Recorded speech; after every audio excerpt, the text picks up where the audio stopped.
Don't you guys also love it when you fake an Omen ultimate out like this? Rijtjes aan heen.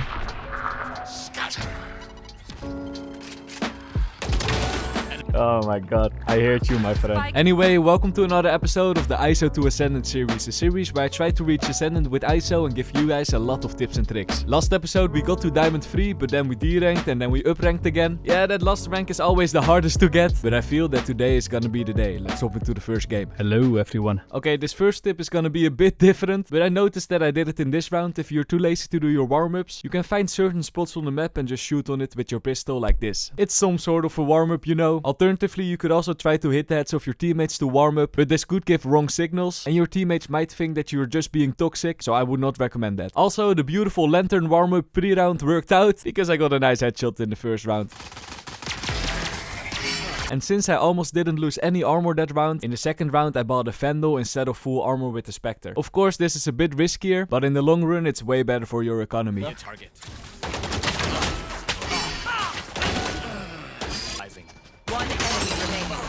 Last one is on site. And even though I died in the end, at least my teammates could pick up the Vandal. Anyway, let's go to the first gun round now. Not sure if you guys noticed it, but in this game I tried something new. I went to the settings and I toggled show blood off. What this does is that you don't see any blood anymore, but instead you see bright yellow flames. I think the hit markers are a bit easier to spot this way. Let me know what you think in the comments down below.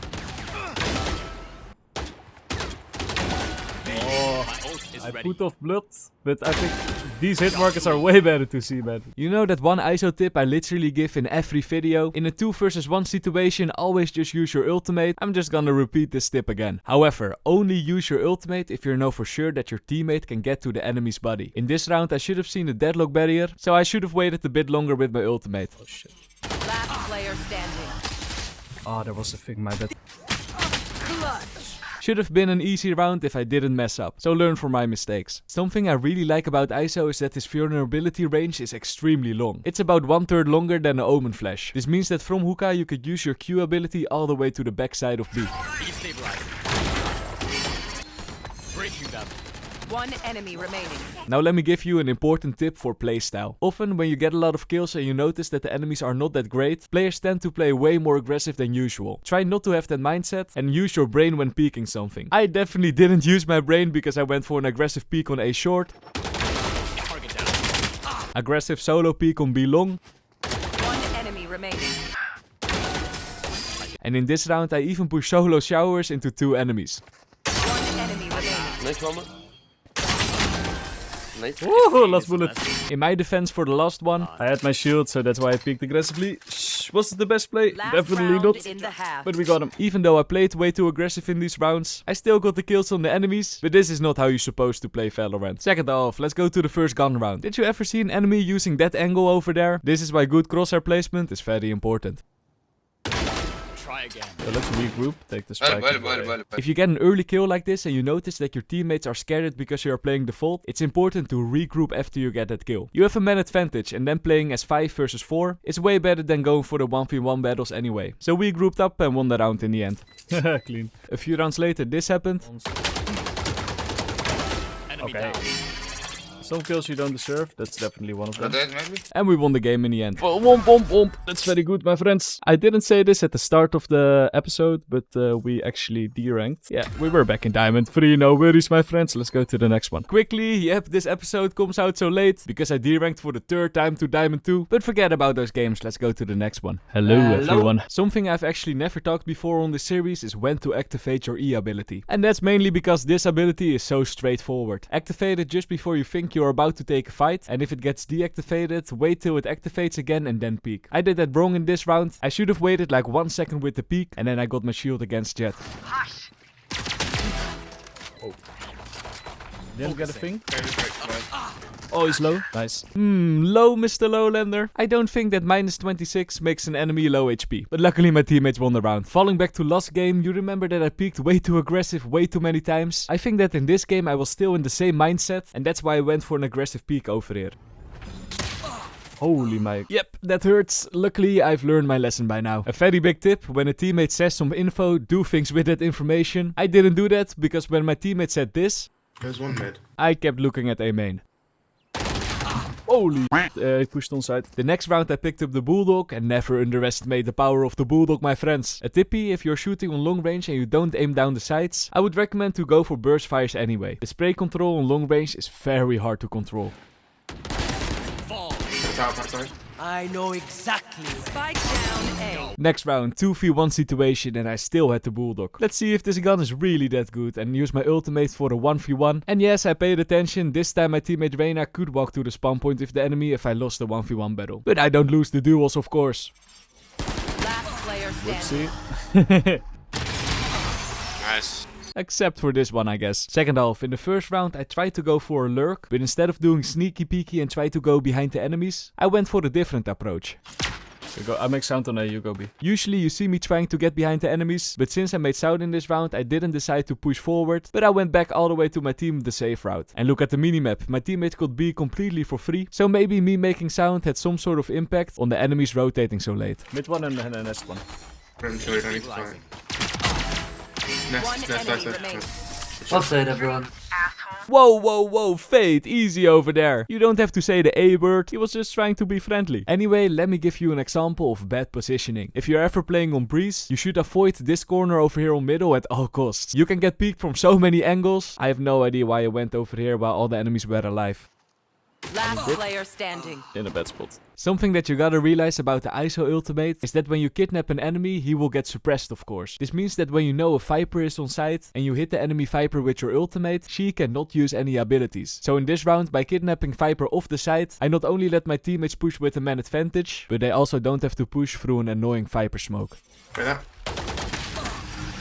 Viper. Even though I didn't get the kill, poison got cancelled because she was in my ult, you know, big brain. And yes, I completely understand. It's also a fancy way of saying, even though I lost the 1v1 battle, I still was a bit useful, I guess. I should have just won the battle, oh my god. Why don't have I aim like this in my ultimate?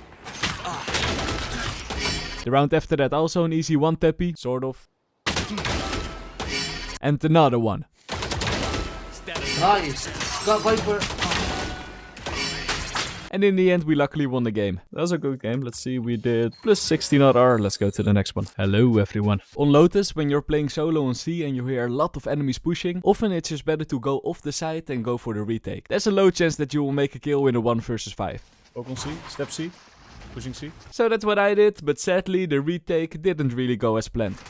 Last player standing. But no worries, let's go to the first gun round. I was holding C again, but this time with my teammate Killjoy. And since KJ was standing on the back of site, this time I didn't walk off the site and I went for the battles together with KJ. But then something bad happened. KJ pushed very aggressively and somehow my fish brain thought, oh, I should push behind her. Don't do that. If you see your teammate making a bad push, you don't have to follow. But shout out to this Retty Omen play. Luckily he could carry the round. One enemy remaining. Nice. Let's skip a few rounds until we went eco. If you only have a classic, what should you be doing? Exactly, play as a red, don't take long range fights, and hope you get a sneaky kill on short range. Who else? How did I do that? I don't want to sound like a broken record, but something that you really gotta realize when holding C on Lotus, if you're holding C with a teammate, you could stay on site and try to fight, but if you're holding C alone, just give them control over the site, like I did in this round. After that, go for the retake with your team, an easy win. Nice.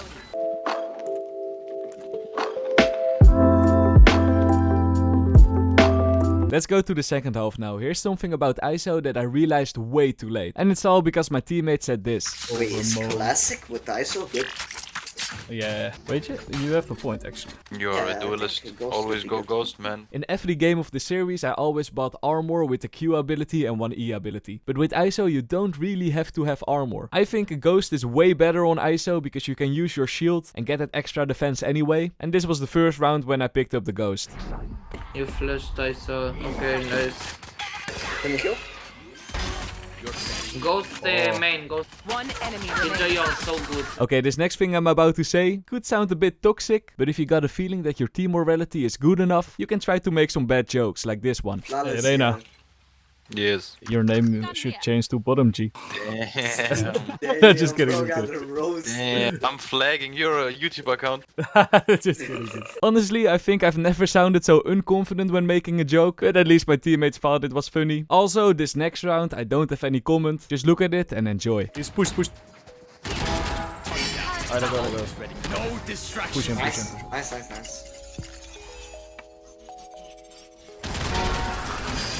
Careful behind the Omen TP that no. One enemy remaining. Ace! Yes! Damn. Finally! Oh my god, this is the first ace. Let's go.